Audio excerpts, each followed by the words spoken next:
Akira really makes strides here at the International. We always have high expectations, but they always fall just a little short. But considering what the draft is right now, I'm so surprised Farmers wasn't picked up earlier. Os Reis de Latam, the kings of Latam as they're known, had to get that last pick, Faramis. Even the analysts are wondering, why is Faramis not being picked? Hell, I think LaFell said, maybe Vexana. Was it Mirko said maybe Vexana? Because that's how far Faramis has fallen, man.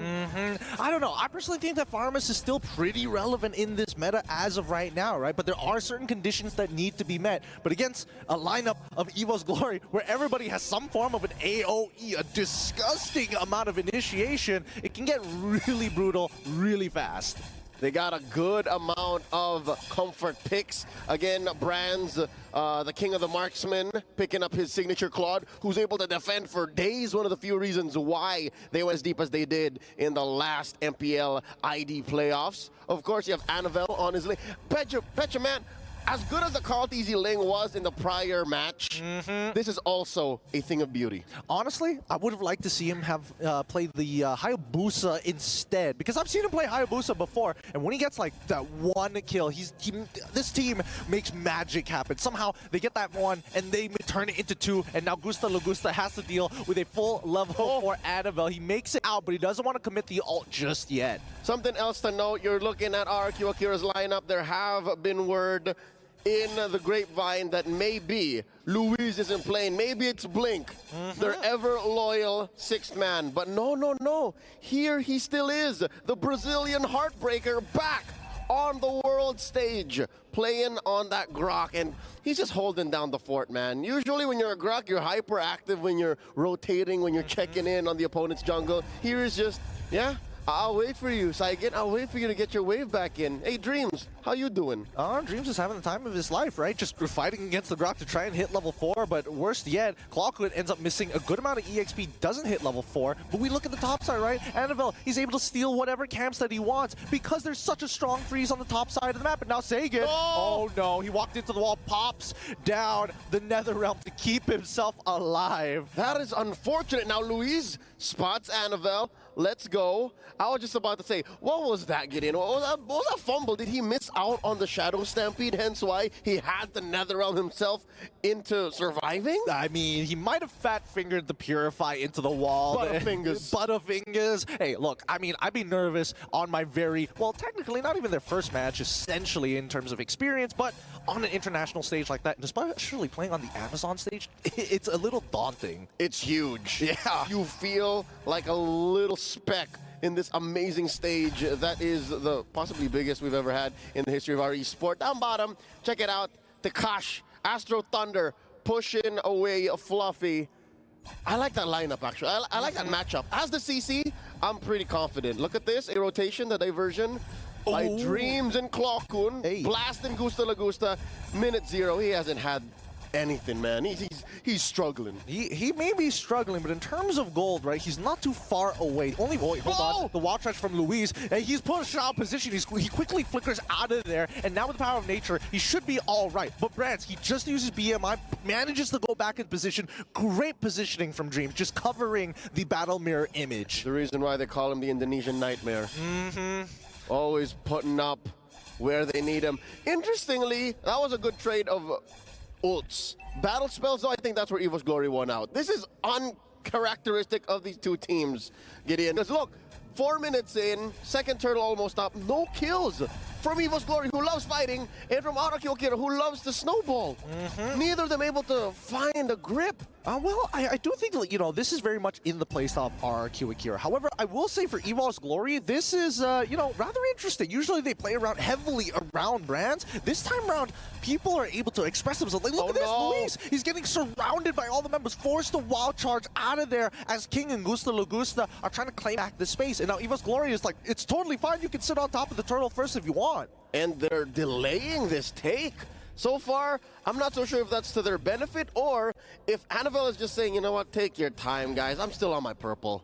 I think it's most beneficial for Brands because he can walk down to the mid lane, pick up some gold, go back to the top lane and lose basically nothing in his lane, and they can just chill out, right? EVOS Glory, as much as they want to play around Brands, they know that he needs resources and they'll create some space to get him those resources. And as you just read, it's definitely for EVOS Glory now. All five just wailing away at the turtle. Another one secured here, but this time going over to EVOS Glory. So they're one turtle apiece still on that pacifist run, Gideon. No kills for either side. Not yet. Oh, whoa, that was very dangerous. And now in the mid lane, hopefully, okay, it breaks down, as you were saying. Tekash has yet to leave his lane, man. I mean, I would say he is a little slow on the rotation, but then again, he doesn't have to. I mean, the problem is that he hardly, it's difficult for him to push waves, man. It's Terizla, man. You can't outpush that guy. But he's winning. Look at that turret. I mean, that's only because they made that initial rotation, right? Like, while everybody was at turtle, we see this fight down on the bottom side of the map where Tekashi chunks out Annabelle. As mentioned during the oh wait, Louise, great Purify coming in from Clockhoop, but Dreams will still die. The Implosion does buy a little bit of time, but Brands, he can only do so much. A lot of AoE, great splash from the wait, the TP, Louise spots it out, Clockhoop, he whips, he throws it the wrong way, and Fluffy's here in the middle of it. He's trying his best as the Netherrealm pops, and now he's only just begging to survive. Please let me go. 1 HP, Body of Smith once again saves his life. An absolute unit, thick with 14 Cs. At this early on, what's he building? It's a War Axe and a Warrior, but what? I mean, that's what we've been hearing from the panelists. War Axe, Terizla, they just go hand in hand. Now you get all the benefits of the Spell Vamp on top of the War Axe passive, and now Tekashi is going to crack open tier 1 bot side. Astro Thunder just keeping up the pressure. He is doing work, man, and because of that, they're about 1,000 gold ahead here. That's amazing. I don't know if RRQ Akira knows that right now is the best time to strike. As soon as they hit the 8-minute mark, oh, Luis, holding out for it. All right. As soon as they hit the 8 to 9-minute mark, that's when they should really bear down on EVOS Glory. Because if y'all watched any MPLID playoffs, they're capable of coming back. Oh, no! No, the timing! It's so bad! Gusta Lagusta just walked into the brush. He didn't know that the diversion was going to happen there. But King does secure the turtle in the meantime. And that's the final turtle of the game. Dreams, he's caught out of position. Pulled back even by Sagan with a combo. Wait, hold on. The implosion to turn things around. And now Fluffy with a penalty zone. The yin-yang reactions just won't stop. The Netherrealm keeps them alive. But it doesn't mean that they get to walk away. Clawkun finds another kill. Whoa, amazing, the turnaround by Dreams. When you thought he was the prey, he turned into a predator and just, with a flick of a wrist, took down 2 members from RRQ. Man, because of that, the conversion is through the roof. Look at this. Now, it's them up by about 500 gold. I mean, they've equalized. They've equalized the economy between the two. And just to add on, Dreams, honestly, he's being that nightmare you were talking about. He's the guy that you close your eyes, you open. Oh, wait, what's that in the corner of my room? And it's him. He's sitting just standing there menacingly, just waiting to hit you with an implosion. And next thing you know, you're 3 men down and you're about to lose a Lord, which, by the way, is about a minute away from now. What's the items looking? Dude, I am afraid of how EVOS Glory aren't really bearing down on Tekash. Like, they better watch out for Astro Thunder because all of this space that they're giving him might bite him in the butt later on, especially if you find Tekash and Sagan in the same spot. Like, we haven't really seen that yet. Yeah, we haven't seen them just yet. And I think, you know, once we've I mean, the map is a little unlocked for now, and maybe Tekashi is going to be able to get into the middle of those fights, but let's talk about the lead, because as much as they equalize, Annabelle is significantly ahead of King. Similarly to how Tekashi is significantly ahead of Fluffy. And I think that's fine because, oh wait, we'll talk about it later. Fluffy's in trouble! He can't get out of this one. The poor man just has to close his eyes and just let it happen. They folded that boy in half. I mean, Body of Smith withstanding, it doesn't matter. You can't do that against 5 angry Brazilians. I mean, I think he just doesn't want to lose out on that flicker, to be perfectly honest. I think that EVOS Glory can really drag out this particular fight because they're depending heavily on Louise to find the engage. Yes, they can. And now it's all about the lane control. Conceal here by Dreams. Can they force something? They let go. Little Wanderer scored by RRQ Akira. The Lord very low! He's gonna try to step steal. Annabelle gets it! The Nether Realm keeps them alive! And that just means that Dream sacrifices life for hire as Clawhood cannot get out of the situation. This is about to get really bad as now the flicker and the wall charge comes through. Not enough follow-up damage. RRQ Akira back off. They're happy with just 2. And I think EVOS Glory just really thread the needle there, stealing away the Lord from RRQ Akira. I think both teams just walk away saying, whew! Yeah. It's, well, I mean, it's a little stressful, I'm not gonna lie, and it looks like it's gonna be the Queen's Wings purchase for the side of Fluffy. He wants to engage, and he wants to maintain his kill threat. He wants to keep going, man. He wants to keep going, and I think it's that pressure. It's an all-in engage from EVOS Glory, where RRQ Akira don't mind if the fight goes longer, which is interesting. It's a switch-up. It's a switch-up between the dynamic, because earlier on, it was EVOS Glory who wanted to go longer, but now RRQ Akira are hoping, hey, can we slow down a bit? Can we let this Lord simmer? Because we're better like that. Yeah, let's just let it cook in the slow pot in the hot pot just for a little bit longer at this point in time. I think that RRQ Akira, once we get into the mid game, like Sagan is going to be a legitimate threat in these fights, considering that EVOS Glory kind of want to like engage at the same time. So here we go, mid tier 1 now under threat. King, he's able to tank the damage for now, and it looks like it's enough to deter the rest of EVOS Glory. Hold up, get in. I just noticed. Annabelle rocking the Warcry just now picked up the BOD. Not a single kill just yet. What's going on? He's been power farming, right? And to be fair, he is significantly ahead of King. Last we checked, he was 1K ahead. Here comes the wild charge. Oh, it actually connects. He's trying to get on out of there, Brad. He cannot keep on attacking Takashi. And now with the Nether Realm, all of it being broken at the same time. Sagan is still alive, looking for the opportunity to get back onto it. But Annabelle is able to take out King and Gusta Lagusta in one fell swoop. Not close enough, it seems. Brands was so expensive. It took all of RRQ Akira and Tekash just putting a beat on him. Maybe 5 seconds of pure yo-yo action. Look at this. We'll see it in the replay once more. Look at the back line. That's where my eyes were all this time. The huge collapse. There really wasn't much. Again, very ult reliant, very all-in explosion from EVOS Glory. RRQ, maybe go one more time. That should change the tone. I would imagine that it would. Oh my goodness, it looks like a majority of this lead from EVOS Glory actually is from this Ling. Yep, check it out. So far, again, I think they're in the right spot. They are where they need to be. Again, I mentioned this like 2 or 3 hours ago. As a utility jungler, your items are just naturally cheaper. Yeah. So King doesn't mind. He's a king that sits on a paper throne, but it's a throne nonetheless. Hey man, that paper mache is slowly getting coated with gold eventually, right? Super low kill count game considering the compositions we're seeing from both of these sides, right? 4 to 6. It's pure macro. It's pure macro. Brazil and Indonesia have picked up on the amazing macro. I correct myself. Latam, that is the kingdom that RRQ are carrying, man. Not just a country, but a whole region. At least a dozen countries. At least a dozen countries in there, all combined. Annabelle now completing the endless battle. Now going to have some true damage to really start applying the hurt onto people like Luis and even some of the squishier targets like Gusta Lagusta. At this point in time, how long can they actually hold this dance? Because it's getting low. It's getting real low. All right, that's a 5th left on to the Lord. The conceal by the Indonesian Nightmare. Looking for an engage. Here he goes. He's going to find close. it. Great timing. Steal from Annabelle. The implosion perfectly timed as Sagan tries for the Nether Realm, but it's already too late. And it's going to be the Blade Tempest taking out Sagan with the backline. Brad, so expensive. Annabelle has to carry this, has to secure these kills as Clawhood takes it. Doesn't mind. You can try and outplay this. Gusta Lagusta at 1 HP will try his best. Finch poise. He doesn't find him. He doesn't actually want to go because Takashi, the bodyguard, keeping him in check. Literally 1 HP. Gusta, you got to try. No, he backs away. They let him live. They let him live to send the message. All right, 2 for 3.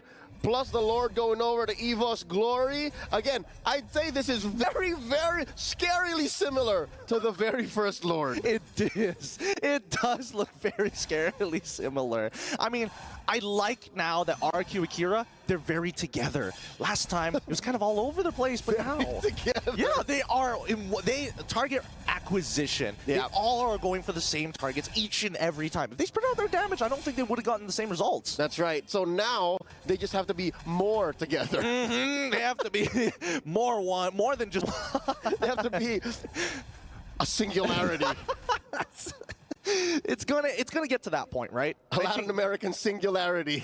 The Latin American singularity. Because I like that. They're so good at it, right? It's true. And anyone from Gusta to Tekash to Saigon could have hunted down Annabelle. Is anybody going to protect Fluffy here? Are they just going to... Oh, Fluffy, he's going with it. And now, with the penalty zone, NetherRealm already comes out. They've already lost their temp HP. They got to get on out of there. But now Annabelle in the middle of 4. The conceal comes out. He finds 2. They give him one more. No, he's out. But now in the back line, Tekashi as well. So close, but Brands, he survives this time. The big difference maker is here. Gideon, they did not heed our words. They were less than together there. They were pretty spread out. Again, one more look.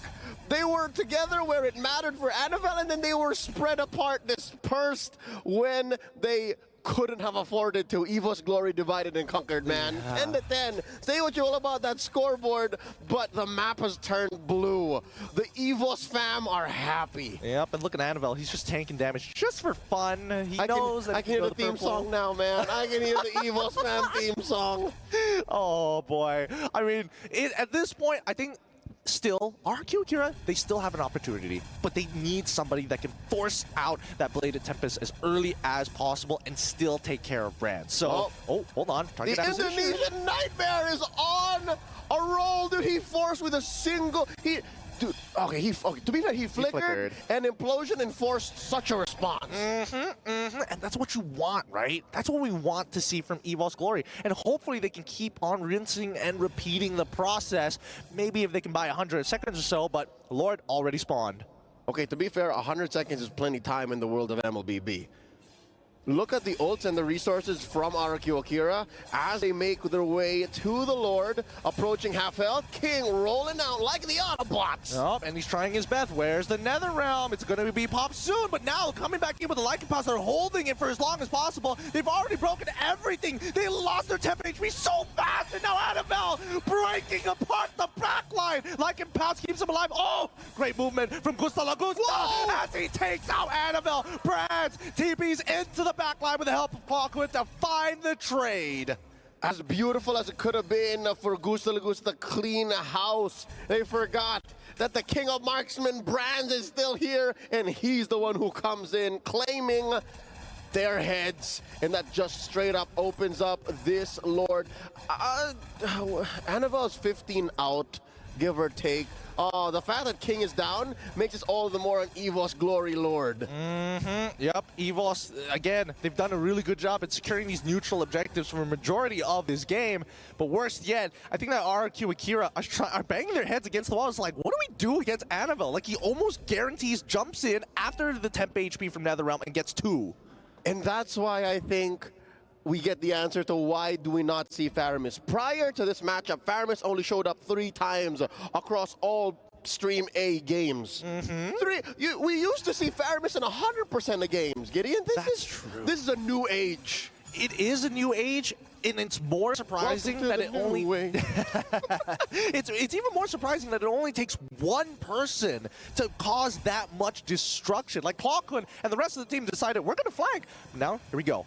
Lord already cracking down on towards that crystal. They're going to take their time. Ooh, interesting angle for the wild charge here is Fluffy trying to get... the penalty zone absolutely whipping. They're out of there. That's an ult for an ult. A good trade if I were you.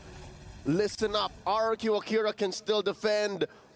And I think, given their lineup, this is a good position for them. This is an okay position for them. I would rather be RRQ Akira's comp than be EVOS Glory's comp stuck in their base. Also true, their high ground defense is very nice, but RRQ Akira is eventually going to come to a point where they're going to have to walk out of that base, right? Yep, there is a fresh amount of jungle for a take-in, and it's out of their base that they can find these sneaky wild charges, which has been a while since we've seen Luis do something with that. Yeah, especially when Luis are top in the damage charts as well, right? That's why there are just so many conditions that need to be met. And hold on, looks like the rest of RRQ Akira just going to squat up at this point. No point trying to split push. Yeah, I think they're just respecting the fact that there might be a huge diversion play from Claw-kun. Again, folks, you might be confused. Louise, Louis. We'll call them the player names, for sure. Unless we're specifically talking about the kits, then that's when the heroes come up. So far, so good. Again, that's a fully built CC we're looking at.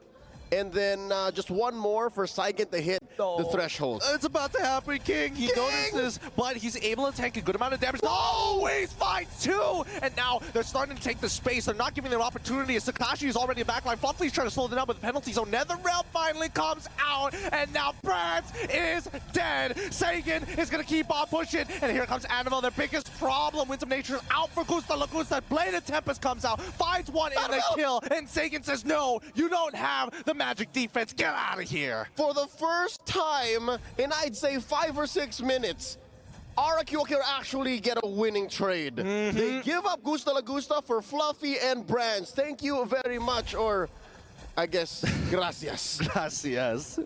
Oh, man.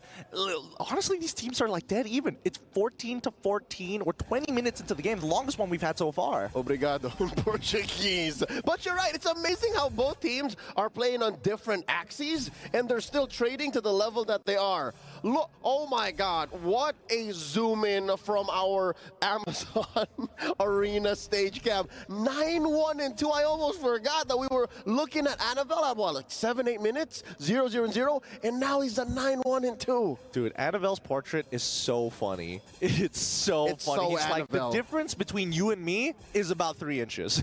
It's so Annabelle. It's so Annabelle. He's known as the jokester for EVOS Glory. He was scouted by the EVOS fam when he started playing at 14. And now he's a ripe core. Check it out. They're starting up the Lord one more time. King trying to pull it out a little closer to their side of the map. Dreams spotted here by Luis. They trade blows. And so far, oh, this is why a Ling is so dangerous when he's in meta. He does more than just clean house. He cleans up the map. Almost with impunity, Gideon. He's able to go split from side lane to side lane. And the worst part is they also have the combination of Clawkun and as well as Brands. Lowly just TPing the Clawed up to the top side of the map and the BMI back. Yep, the world's longest BMI. It's dirty. It's almost broken. And now we're waiting for a fight to actually break out. Lord here approaching half health.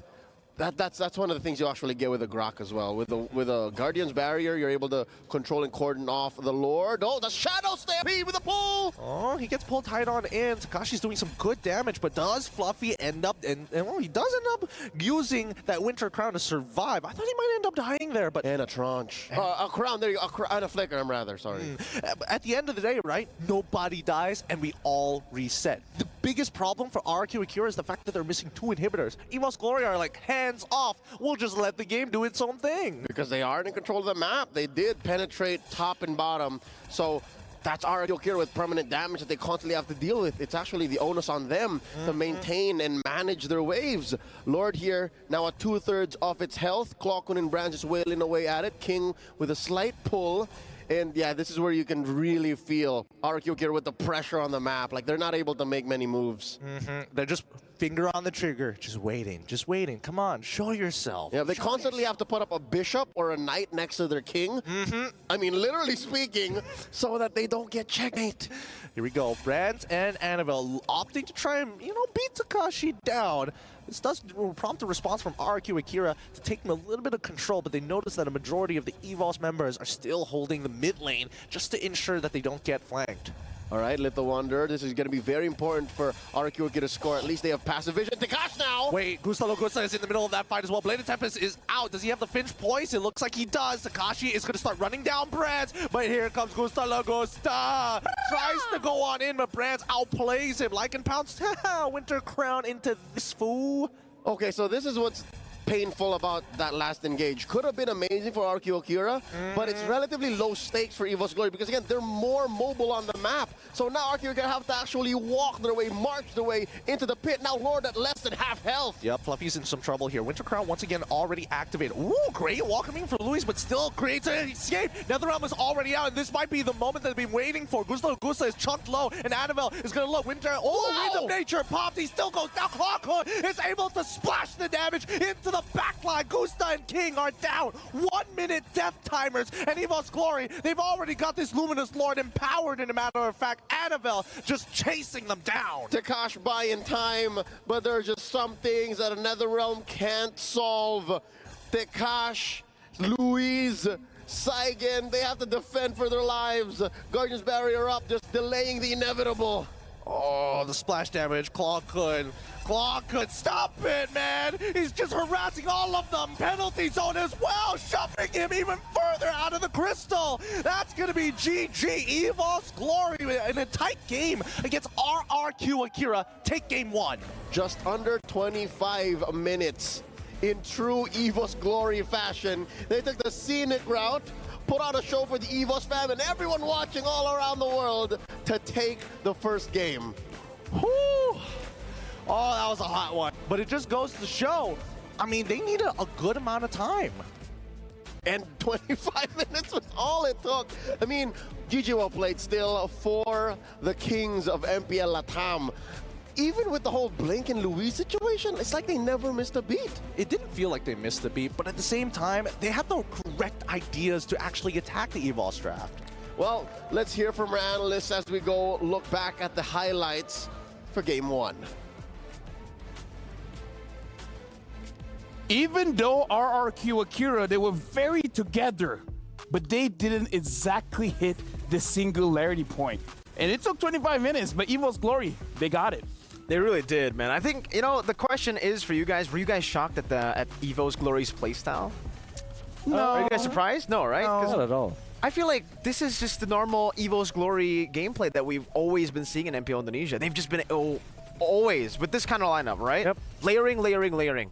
That's what they're good at. They're like a one trick that likes to layer, but they're really good at that one thing that they do. They're onions. They have a lot of layers, and they make your opponents cry. I would have thought of lasagna, but yeah, sure, onions. Onions, man. Yep. EVOS Glory are just onions. Yep. I think the MVP plays that I would say for the side of EVOS was when Brands went for the Winter Crown play that we've always just theorized about. Really, really good at utilizing that mechanic, that unique mechanic. And then Dreams and that last Lord Dance was able to just man up against the entirety of RRQ and use the implosion not for a setup, but to actually stop RQ from even getting vision onto the Lord, which was so instrumental to EVOS winning that. I like how Gideon was like, yeah, try to go through this Winter Crown, fool. Winter Crown, foo. Oh, You know, so shout many out- Winter Crowns, by the way. Yeah, so many Winter Crowns, and really show dividends in this game where you feel like you've got the upper hand and then they just turn things around. But gotta say, RRQ Akira, we were talking about the CC pick, but honestly, I felt like you did well. Yeah, it did really, really well. I think we figured out in the game itself, we were talking about, you know, okay, the CC, usually we pick it up against tanky members, but in this particular situation, it's always great up against Annabelle, because Annabelle likes to go for the cross-map play, he likes to go for the mirroring and for the split pushes, so if you have someone there to match up against him and, you know, actually take the 1v1, the duel against him, it's really, really good. It almost worked, but I think the itemization coming out from Fluffy as well as the entirety of EVOS Glory go wait for the Winter Crown, make it very difficult and very awkward for the CC to eventually have a nice late game. You can see that around the 16-18 minute mark, CC is already like hitting like critical mass and it's just being very difficult for EVOS Glory to deal with. But then EVOS Glory figured out, okay, there's a new meta item. Let's go for the Winter Crown, fool. Winter Crown, fool. Speaking of which, we gotta look at the MVP because I gotta say, without even look at it, it's probably gonna be Annabelle. We gotta look at the Sony MVP of the game. Where highlights first, Annabelle. Mirko, talk about how Annabelle takes his time. He wants to get the farm, he wants to get the items, and then he's gonna get unleashed. See, he's a very different player on Assassins, right? On Assassins, a lot of players tend to, especially after utilizing utility jungle for the longest time, they tend to kind of lose that assassin instinct. But for Annabelle, it's still just a very, I would say, selfish style. But it works as an assassin. It works? You want to be selfish on an assassin, and it works so well for Annabelle. For the most part, even in the regular season, it's so tough for a lot of teams to actually go up against EVOS because when usually you would think, you know, the assassins would actually come in to finish off the job, he sometimes in early game just farms. Even when everybody's low, he's like, nah, you know what? I'm gonna just take my time. I'm gonna farm up. And you can see from the itemization, that's exactly why he chooses to farm. He goes for a very, very greedy build in the Blade of Despair so that he can pull off those kind of big plays in the later stage of the game. Yeah, 92%, 923 GPM and 68% kill participation. There was a point where he was, what, 7-0? 6-0? 8-0. 8-0. shut down. That's how good he was with this particular hero. There you And of course, we know for sure that the Ling is one of the strongest heroes out there. I think it is criminal for RRQ Akira to give both the Ling as well as the Lu Yi. I mean, again, we got to talk about this because the Ling first pick, like you said, Wolf, it made it so a situation where it's kind of not good for them to pick up the Lu Yi itself. So perhaps that's the idea coming in from EVOS Glory. Once we pick up the Ling, we made it so that whatever mid laner that you're going to pick up is not going to be looking good. So perhaps that's the trap. And I kind of feel like RRQ Akira, they should see this coming now. The Ling is a problem. Even though it's a trap, I feel like, again, they had so many different opportunities to go for the ban on the Lo Yi. Because in the second phase, they completely ignored it. The fact that they gave the Ling in the first phase, and it passed through the first phase is like, all right, EVOS were like, okay, we're just going to go for some other prios. That's right. But then they got another prio, so why not? Just add on to it. I think overall the draft was with Faramis as well as the CC. It makes a lot of sense in the late game. Kind of good versus the Claude because you have the CC with the Vengeance as well as the Grok. However, the Lu Yi was definitely a problem, not because of the Lu Yi itself with the first skill, second skill, but this time it was the ultimates that really just made it difficult for them. You saw how Clockwind was able to utilize this hero to kind of psych the entirety of RRQ Akira. And we did say that Lu Yi is one of Clockwind's favorites. It is. Yeah. Now, here's the thing, folks. Like, you guys gave very good insights, but you guys are giving insights inside of the studio, inside of the game that we just saw. I kind of feel like we got to go to Eterna, our Aces ROG reporter, where she's looking to talk to Team Liquid. So, where are you at? What are you guys talking about? Hey everyone, it's Eterna, and beside me we have Team Liquid Echoes JP. Now, that was your first ever match here for MSC, and it is on one of the largest scales and largest sizes of the international stage. How did you feel after that match? We're so happy because our first game is 2-0 sweep, and this is our first time in Riyadh, so we're so happy to be here. It was a very dominant match too, right? 2-0 against Twisted Minds. I'm pretty sure they are shaking right now in the group stage. But of course, one of the things that I really wanted to ask is the fact that Carl Teasy mentioned in an interview that he promised to bring you here, JP, with their team. Now that they brought you here, do you have any messages for them? Thank you, bro. I hope we win this MSC 2024. We hope you do too. Good luck as well coming forward, and we hope we get to see you in the knockouts. Thank you so much, JB, for your time. Thank you so much, and thank you for the support.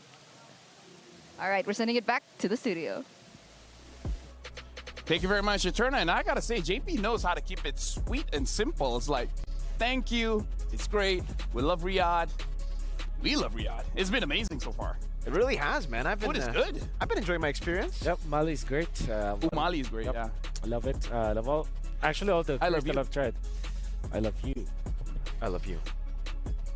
Now I'm uncomfortable. But the thing that I'm comfortable with, we talk about game number 1.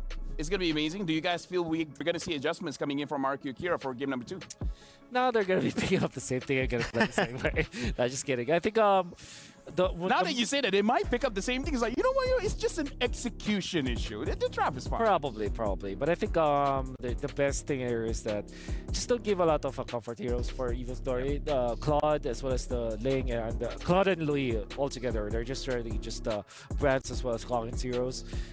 It's always criminal to give these kind of the champion teams their comfort pickups. True. Maybe just take away one and give out the other and answer it from then on. Again, right, for EVOS Glory, the way that they can actually make this kind of composition work is, well, for the Assassins, they go for a winning lane in the XP. Right after that Terizla pick, they ban out 2 XPs. It was Yuzong in the Arlet this game. And then in the mid lane as well, picking up just a winning matchup in the mid lane. And they actually did that because of the Lo Yi being left open. And it was a fair missing Grok. Clear speed, yeah, fair missing Grok. But when it comes to that skirmish, trading power, it was EVO. And that's why they were able to create so much space for Annabelle to farm up. If any one of those lanes gets stopped by another winning matchup coming in from RRQ Akira, it would be a pretty solid way to adjust. Simple question for the both of you. You only have one ban. Do you ban out the Louis or do you guys ban out the Ling? Yeah, I would buy the Loi. Because Ling is a little bit manageable. I can go for a Tigreal. Loi amplifies the entirety of the team. Ling is just, as our good friends from the caster desk would say, singularity. Singular. He's just singular. He's the one. Yeah, Yeah. Maybe he's just one with everything. Maybe he's like a pizza. Yeah, but then again, Louis is very together, man. It kind of, So for you, you would ban out the Louis. What about Yes. you, Mirko? Yeah, Loi. I You agree. ban out the Louis? I'll ban out the Loi too. I think even though I have been talking about the nerfs on the diversions, I think a lot of the teams, a lot of the players, the top tier players have been able to make it work. So Yeah. Loi just adds so much value onto the team. I think even the Claude, the setup that they had for the ambush up top was Yeah. because of the Loi diversion. I would say Louis should get a therapist skin because I feel like that's what she is. She's really just a therapist. Whenever people want to break apart, she's like, nah, fam. More together. More together. together. Very very together. Even more together, make it into a singularity. Maybe that's why. I mean, I don't know. As Asians, we don't see therapists a lot. Maybe that's why Louis is very strong here. That's why we You get guys a see Loi. therapists? No, I just rely on my Loi to keep it all Yeah. together. What about you? I talk to you. That's what I You see, do. that's a bad idea because I have a therapist. Well, I tell you things so that you tell your therapist, and then the therapist will tell it to you. You're the middleman. You're the middleman. I don't know how comfortable I am with this one, folks. I mean, you guys can talk to us in the comment section. If we need someone to talk to, can we talk to you guys? Okay, probably not. Going back into the game. Game number 2. RRQ Akira, we're really thinking that this could be a 1-1. Game number 1, it went to 25 minutes. So ban out Louis, first step, and then if the Ling gets through again, I feel like is the least of the problems because one of the things that NFL is pretty good at is the Hayabusa as well. So Yeah. one of the problems, if you take one problem, NFL's like, yo, I got a lot of picks, fool. Yeah. Technically, even the alpha could come out, right? I mean, Yeah, this the is alpha the as well. signature pick. This was the pick that actually gets banned most of the times. Not Yeah. the Ling in MP Indonesia in the playoffs especially. So a lot of different picks you gotta respect from EVOS Glory. I definitely understand the problem for RRQ Akira when they want to go for these respect bans. They're kind of already capped by how many power What is a power hero? When you're talking about EVOS Glory, that comes to mind because almost everything for Annabelle seems to be a power hero. This kid is amazing, man. He's a prodigy. But even then, brands respect this Moskov. Yeah, and also I think if I'm just gonna be considering all of the options, maybe the real power pick is the Turisla because it kind of is the glue that ties it together. Like if you pick up the Turisla, you now have access to both side laners to have greedy picks. Like you can go for Moskov or Claude for brands, and then you can go assassins for Mr. Anavel. But then again, Turisla also has great combination and synergy with Fredrin, for example, with a ton of CC that then activates brands in the end. So I think when we're just talking about power picks, maybe it is the Turisla for EVOS Glory. I mean, to be fair, he did make a lot of plays. And one thing that I do want to talk about, looks like this might be the new build for Turisla in case you guys are Turisla players. Go for the War Axe, go for the Queen's Wings, and then after that, freestyle. Do what you guys need to do. Do what you want to do. Go for the Winter Crown, man. Winter Crown is cool. Winter Crown, foo. Winter Crown, fool! But now we're going straight into the drafts here. RRQ Akira are going to be the first pick. EVOS Absolutely. Glory is going to be the second pick. It looks like RRQ Akira, you know what? We heard the Louis, that's why we banged the Ling. Yeah, but again, they're on blue side, so this changes everything, right? Because they were on the red side, I would say the Loi ban would make sense. But now that they're on the blue side, hey, ban out the Ling, you get a chance to pick up the Loi. You're forcing EVOS Glory to ban it out by themselves here as they swap. What could happen is that if they do give up the Lu Yi, there's a chance where EVOS picks up the Nolan because Faramis will not be open, Vexana will not be open. You're stuck with the Lu Yi. They still Arlet, and then maybe pick up Edith to go with it, or Arlet and Faramis maybe. There's a lot of options. Although I still feel that Lu Yi is still a power pick, so let's see how that goes. I agree. I think RRQ Akira should be able to utilize it as well, man. In the mid lane, Sagan, he's always a team player, so if they really do want that singularity, if they want to be very together, the diversion certainly does help, but they will take away another global presence hero. So 3 heroes that have a lot of pressure on the map, man. Very good mobility with Angela, Ling, and now the Moskov. Really trying to take away that 4-1 formation that EVOS love to play with. All right. So if EVOS, okay, so that's a Roger. Loi is there for RQ. The natural answer afterwards is Arlet, I would say. And then you pair it up with probably your jungler already, if your EVOs, like Fredrin Arlen. Looks really good going up against that Louis. But we'll see. Again, another assassin could be good. Like, or maybe Terizla should be the priority, right? So Terizla plus Nolan, somewhere along those lines. Oh, Valentina instead. This will not stop EVOS from picking up the Louis, but they might reserve it for the third pick. Right, so maybe they won't go Assassins now. They go Fredrin Arlet actually for EVOS Actually, with this kind of comp. This is interesting. Valentina is a very strong pick, which has a very good win rate here in the ever since wildcard. But the thing is, do you go for a Valentina over a Louis? Maybe RRQ Akira.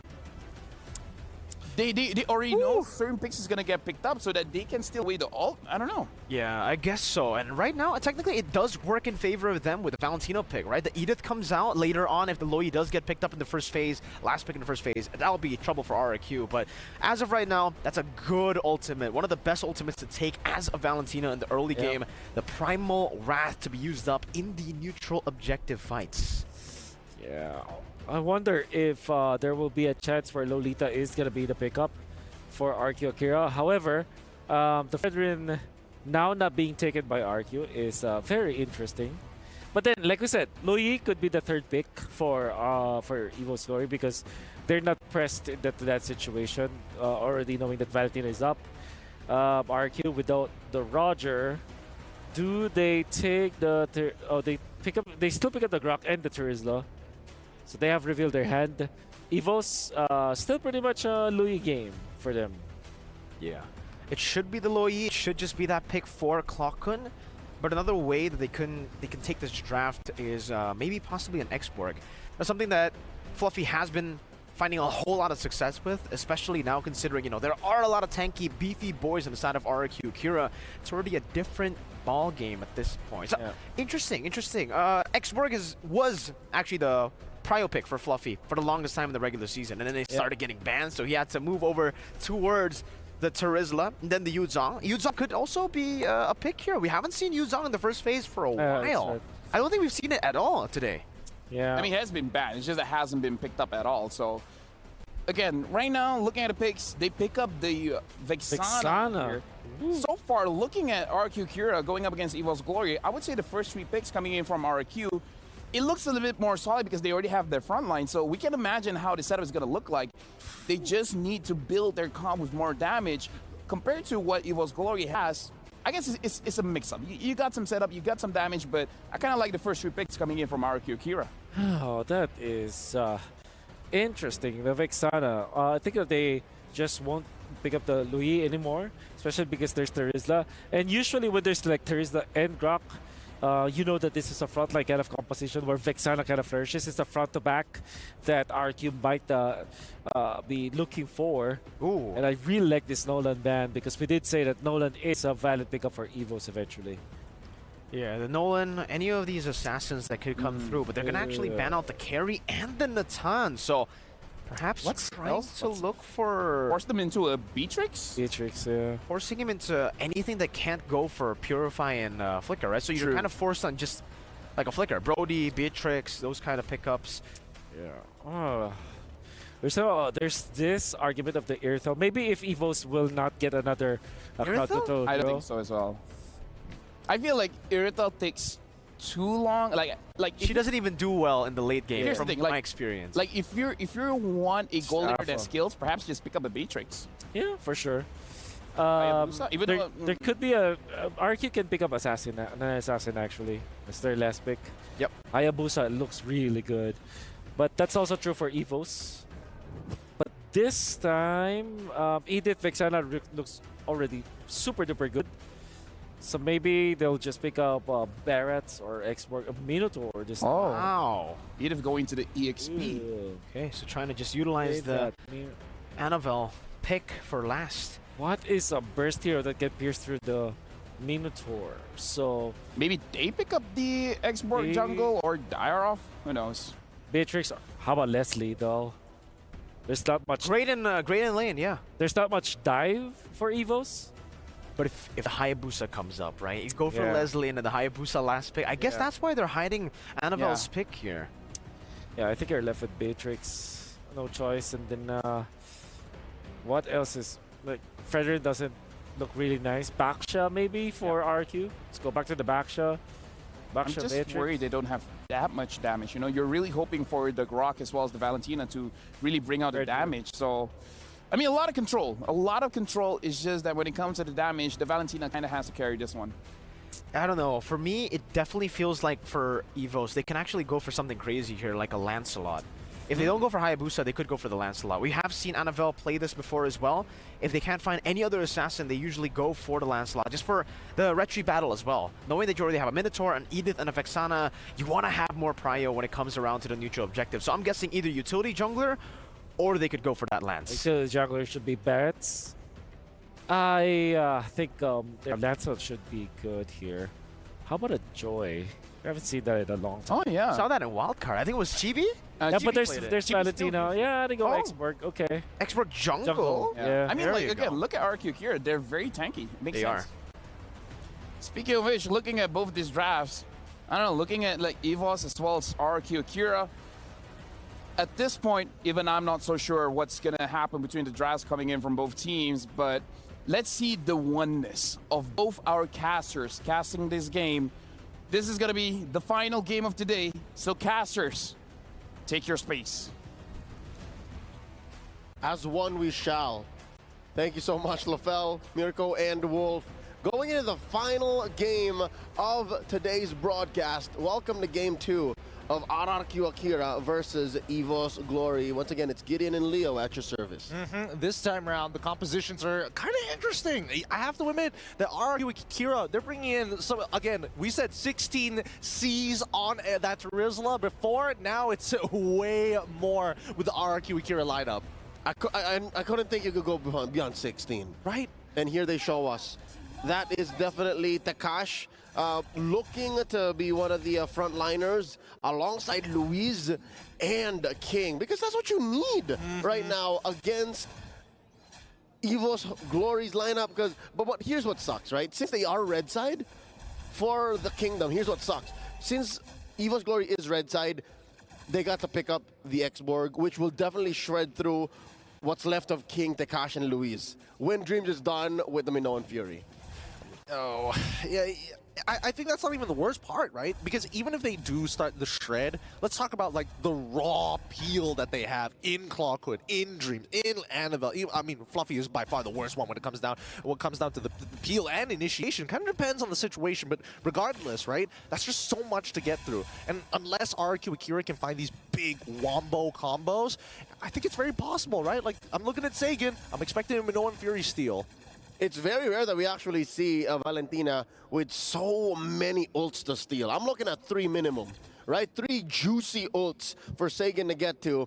And let's not forget to talk about Gusta Lagusta, right? Gusta Lagusta, what he Gusta want to do here is to find a spot where, oh, wait. That's a lot of damage on a Terizla at a minute and a half in. It's fine. It looks like both went for like the hyper early rotation to try and hit 4 as soon as possible, but they both did not hit it. It's this wave here. They went 1 wave earlier just to fight for control. All right, back to what I was saying, man. Gusta Lagusta, what he wants to do is to get Brands into the defensive position early to compromise that Blazing Duet intro later on. Right now, maybe they just trade blows. Maybe they just farm up out of their minds. That's the best way to go, but check it out. Turtle fight now. Early on, Luis from the back. Yeah, but here we go. Instantly, Clawhood is able to get on out of the Minoan Fury as well. The Eternal Guard has just dropped down, but that last Insanity is doing more than enough damage to start melting the members one by one. 2 already down, and RRQ Akira, they've flicked so many flickers, in a matter of fact, have been expended to dodge that raw damage. If only the game ended at 2.5, that was it. RRQ Akira wins, right? If all you need to do is take a turtle and kill 2 opponents, then that's it. But how do you translate? That's the question. I think that's what RRQ Akira had trouble doing in Game 1. I right? agree, yeah. They had a good control of the early to mid, and then eventually they forgot, oh wait, Annabelle is just snowballing out of control. Now though, they're on to a great start. Getting how often you see 3 minutes in, 2 kills up, about 2,000 gold ahead. How often do you get this? I mean, I'm probably the wrong person to ask this question to. I'm from a region where it's pretty often. It happens all the time. But here comes the rest of the team. Great last insanity to dodge for a majority of that damage. But without that Faraga armor, it does mean that RRQ Akira can walk up pretty freely. There you go. King just stealing away, paying the iron price from Anavel's farm. And here's the thing, man. Usually you see an X-Borg in the jungle, you go like, oh yeah, it's one of the more sustainable, low-cost junglers. Nay, I say to thee, nay. You need more items to make a difference, because if not, you're a one-time last insanity kind of hero. Because after that, you're nothing. Yeah, this is starting to sound like Hooberstank real quick, man. But I think that for the most part of it, EVOS Glory should be able to control the tempo, right? The onus does feel like it's on RRQ to make things happen fast in this game. Yep.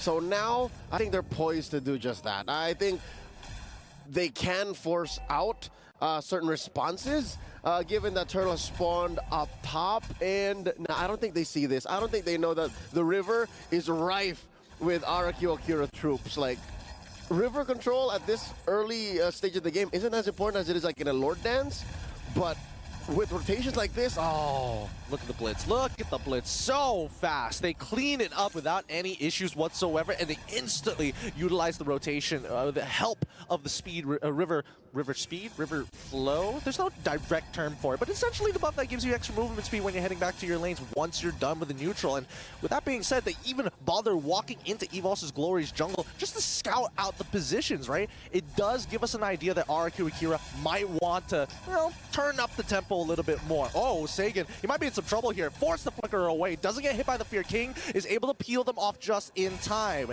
Now, the scouting mission, the recon is done. as Mr. Wagner would say, it's the fear. It's the fear that's keeping them in check, because that could have definitely been lethal for Saigon. Now they clap back, forcing out one from Anavel, popping his immortality. Yep, that Bandit's Rage is looking so very good, but now Anavel, he can't get out of it. He lost everything, all of his resources. Firaga armor on top of the early immortality, all down the drain. And with that, RRQ Akira just grow their lead even more. Gideon, we're looking at 3,000 head. 3 for 3 now, not even 6 minutes in. I think this is just a great hard read from the side of RRQ Akira, and Luis, he's doing so much on this Grok, something that EVOS Glory might have to think about. But when do we expect EVOS Glory to actually bounce back? Here's the thing. In game 1, they were playing with a jungle Ling, right? They were playing with a core assassin in the jungle, and the slower it goes, the better it is for them. But now, I don't know, they're just really waiting on brands. They're waiting on brands. I don't know if Clawcoon is the right person to look at. If you're looking at like a mid to late game power spike, sure, Vixanas are great. Clawcoon is a very talented individual. But just looking at the tapestry of skills that RRQ Akira is able to bring out at any point in the game, it's so hard to see how EVOS Glory could win in the late game, man. Well, here's the thing. My only concern for RRQ Akira is that they have no means to protect themselves against CC. No, I'm not seeing enough purifies here. I'm seeing a lot of flickers. There's zero purifies, actually. That's the thing. And that's why I feel like EVOS Glory, they could really punish somebody here if not for Luis. The Bennett's Rage already out. Fluffy is able to get out of there with the help of the Primordial Form. But now, Anavel, he's trying to breathe. Let him go. They won't let him escape the damage. And even Dreams is forced to flicker on out of there. Brands is going to unleash the Blazing Duet to say no more. Please stop. This is my offer to you. They don't ruin that boy. Oh. Anavel has been having a rough 7 minutes, man. He has. And there's nothing EVOS Glory is putting on the table. Again, I'm going to say it now, in before, this just turns out to be an anime protagonist arc, wherein in the early episodes, he gets beaten down, and then he learns a lesson from some authority figure, and then they figure it out. And who that is, I'm looking at brands. Again, I mentioned it earlier, it's got to be brands. It's got to come from brands. Until he gets that Trinity build, you can just see that brands is them just like, it's just tickling them a little, right? There's just not enough time to buy as of right now, considering that Gusta Logusta is just chunking down these towers. But here's the thing, Gideon. RRQ Akira ain't gonna stop to wait until Brands gets his Trinity. There's no honor here. There's just violence. It's just raw violence. Wait, where's he at now? He's at, he's just at 1. He's just at DHS. Yep. I mean, Brands is having a really rough time here. I think that maybe RRQ Akira, if they can secure this next Lord, and if they can break open an inhibitor, they can set up for a checkmate angle. And that would be very surprising to see, especially against EVOS Glory. They like to play slow, but most importantly, they trade very effectively. Right now, they haven't been able to get anything back. Oh! Luis with a flicker and the wild charge. Gusta Lagusta capitalizes on the combo, and the rest of them, oh, wait, no, it's actually pretty good. The Eternal Guard does help Fluffy find one, and they get a double off of it. Clockhood able to capitalize himself. Good wombo combos. They were way too together there. They were more than Together. They were more than together because, again, that wouldn't have happened and that wouldn't have been as bad as it was if it wasn't for how clumped up they are. And, again, I don't blame them. A wild charge in as deep as that, but you do face off against the last entirety that popped up perfectly, and then the fire missiles, and don't even mention the Primal Wrath. That's what allowed for the gap to be closed. Asterisk, you're still looking at a 7K gold lead. It is a 7K gold lead, and this very first Lord is going to be very important to steal for EVOS Glory, right? To buy some time. And now the burst comes through. King gets it. The Eternal Guard comes down just a little too late. It was a mile within a light year's gap between RRQ Akira and EVOS Glory. The Kingdom versus the EVOS fam. The eternal battle that never ends. You guys know the name. You guys, I'm not even gonna say, but you guys know.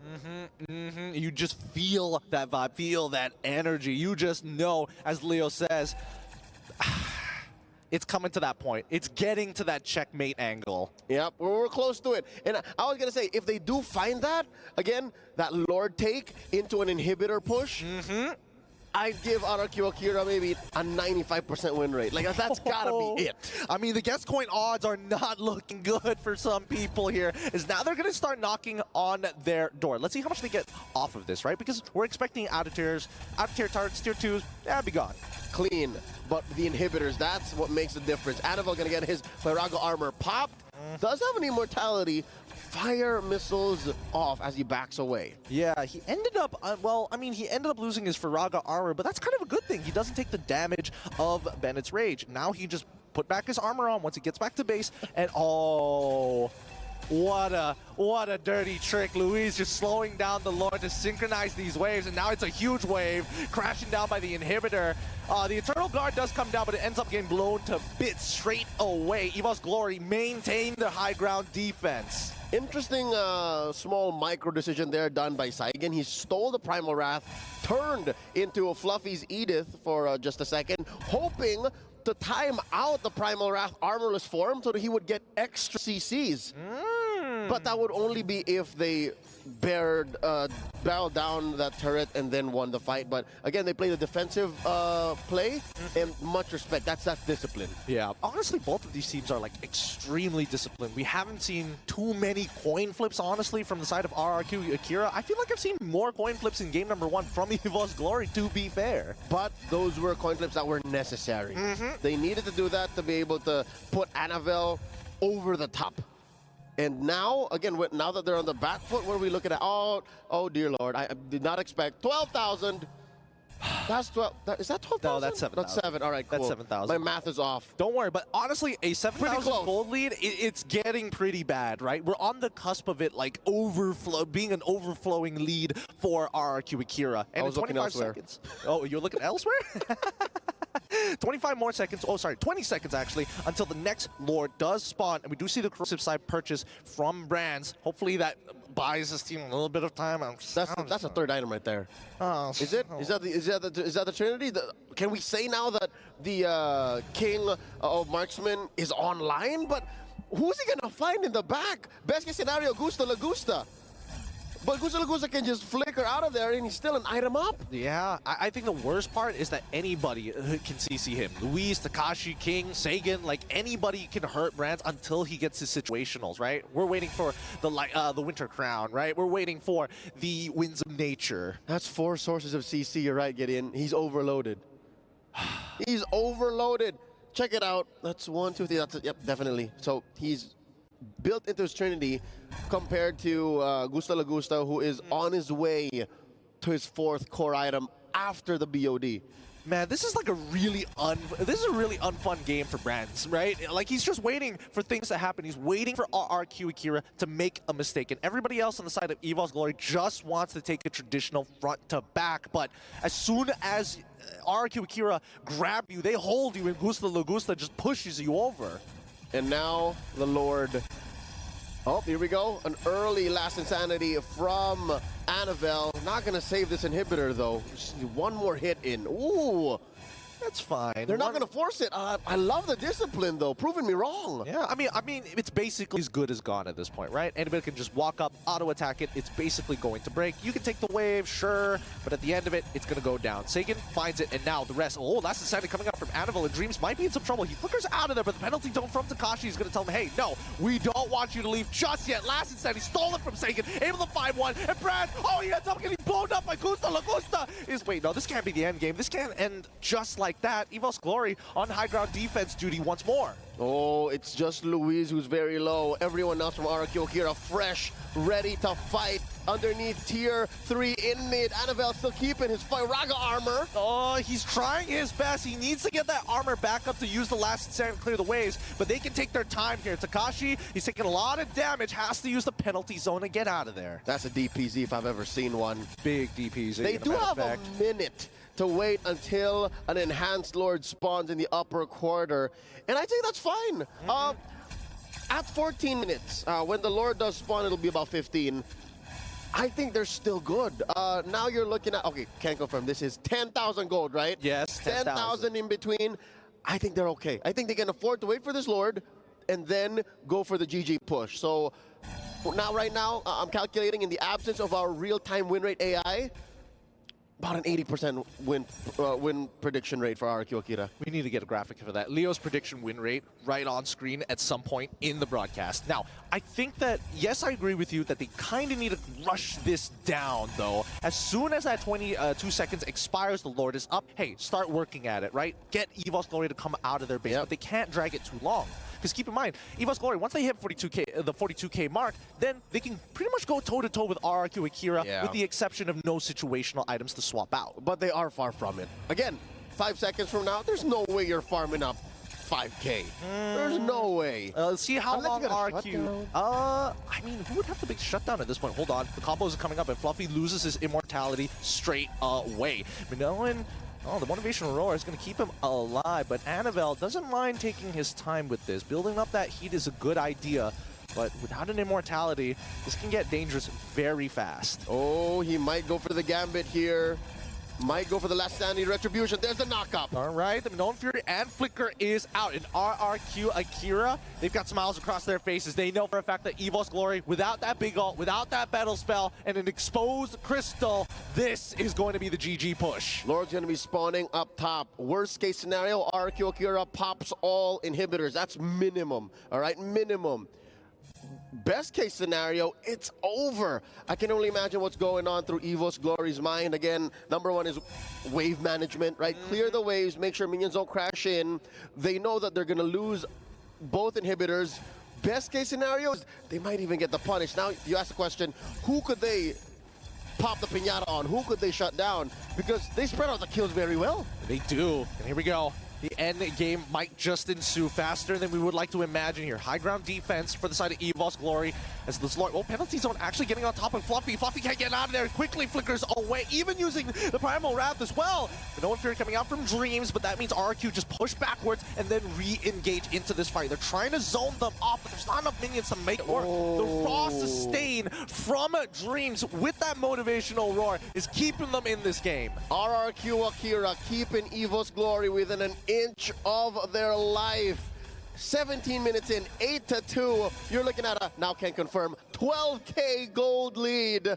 Man, this is why they call this match the oldest time matchup, man. It's a rivalry that spans regions. I mean, sure, same franchise, different team, but who'd have thought that RRQ Akira, not RRQ Hoshi, would put off a fight as good as they are against EVOS Glory? People are going to be talking about this to their young ones when they go and tuck them in for bed. Oh my goodness, where did that Firaga armor go?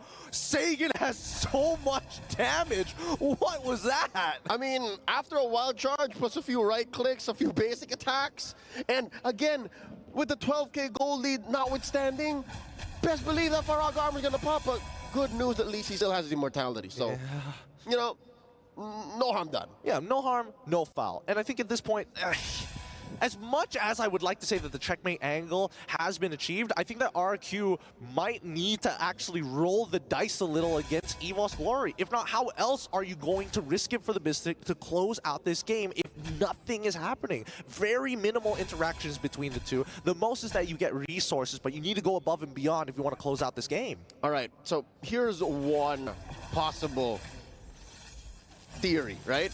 One possible solution.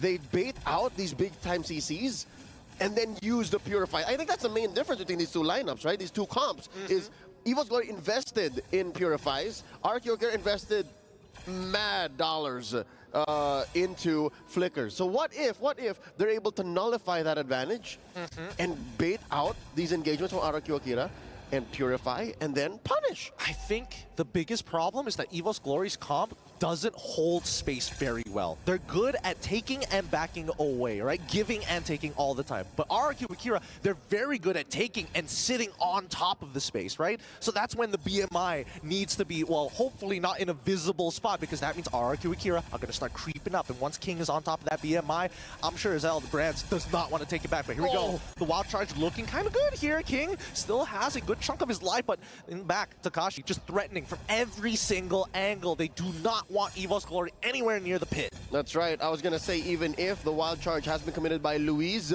there's still a penalty zone waiting, cocked and loaded, plus a flicker. I'm pretty sure EVOS Glory is aware of that, plus a flicker. Now, we're waiting for more to come in. This is about to go ahead and collapse. All right, here we go. They're going for the rush. Oh, Dreams flickers in with the Known Fury as well to catch all four, but really not enough damage. Last Insanity doesn't connect on the right targets, but Takashi finds four! BMI into the back line, and quickly, Winter Crowns are being popped, but it's too late. The damage has been done, and RRQ Akira will run down the last remaining members of EVOS Glory. Astro Thunder live in Riyadh, about to go ahead and end this series at 1-1. You can never count out Latam. RRQ Akira take a game from EVOS Glory. GG, well played.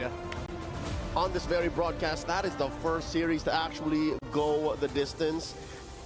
What was it? 25 minutes. 25. Game 1, 25 minutes. Game 2, shy of 20? Yeah. And then we end at 1-1. Yeah, and it had one of the lowest kill counts we've seen thus far.